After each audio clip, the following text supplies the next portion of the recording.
Hi there, you guys. I want to talk about something I saw a woman posting. Lives in California. She had gone to Prague, the Czech Republic. She had booked an Airbnb. She showed up in the apartment building, kind of the condo building, and immediately when you came in, she wrote that there was a big sign, no Airbnb people are allowed to stay here.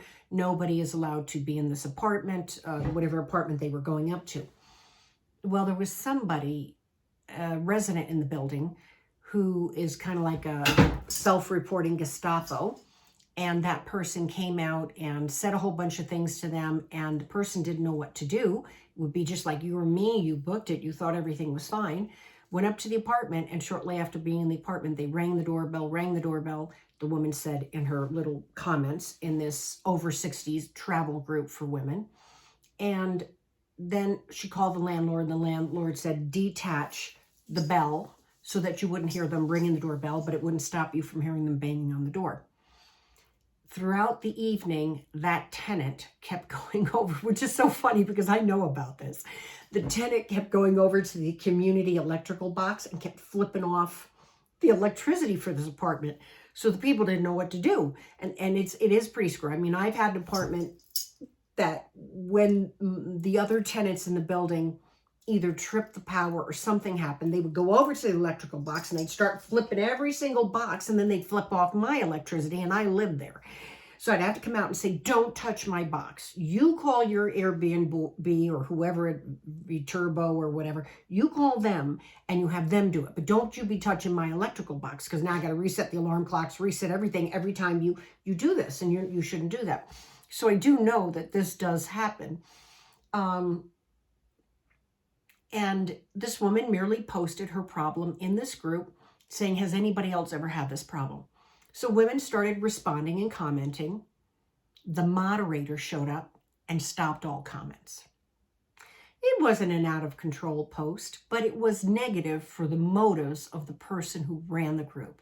Because although the person who ran the group appears to be benevolent and doing this for the benefit of mature women to travel alone, the fact was she doesn't want anybody saying anything bad about Airbnb or bad about trips, because she sells different things, makes commissions selling different things, and her motive is not to put any fear or apprehension in women traveling, but instead manipulate the dialogue in this post for her agenda.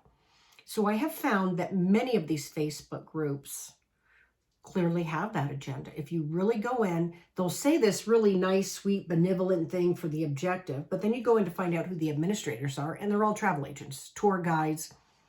They're people that have very, very clear agenda.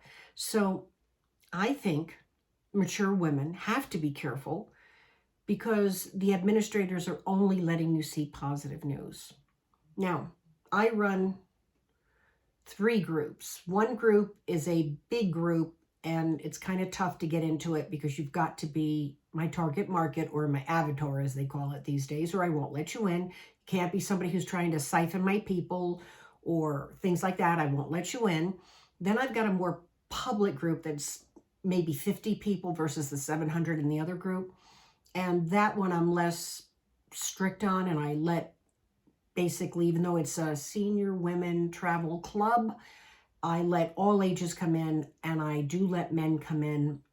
I really don't want people who are going to be running ads in the group, because if you haven't established a relationship with me and I don't know your agenda and I don't know your product, I don't want you advertising in my group. You create your own group. I'm sorry.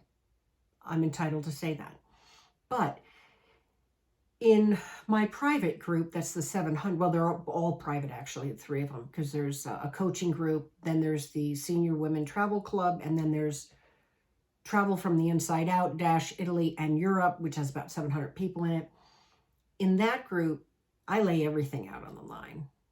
I talk about all the problems. I talk about if there's mafia. I talk about if there's crime. I talk about people not knowing what they're doing. I'm not afraid.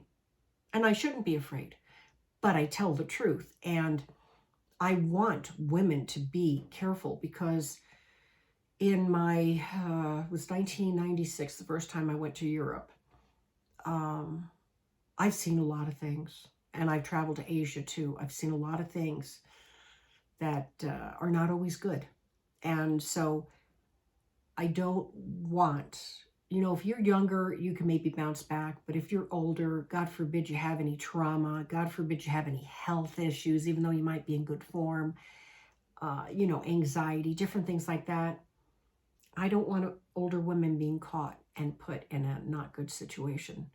So I do get sometimes like, geez, that was negative. No, that was the truth. And I'm sorry if it was uncomfortable. So anyway, just wanted to share that with you. Okay, bye, you guys.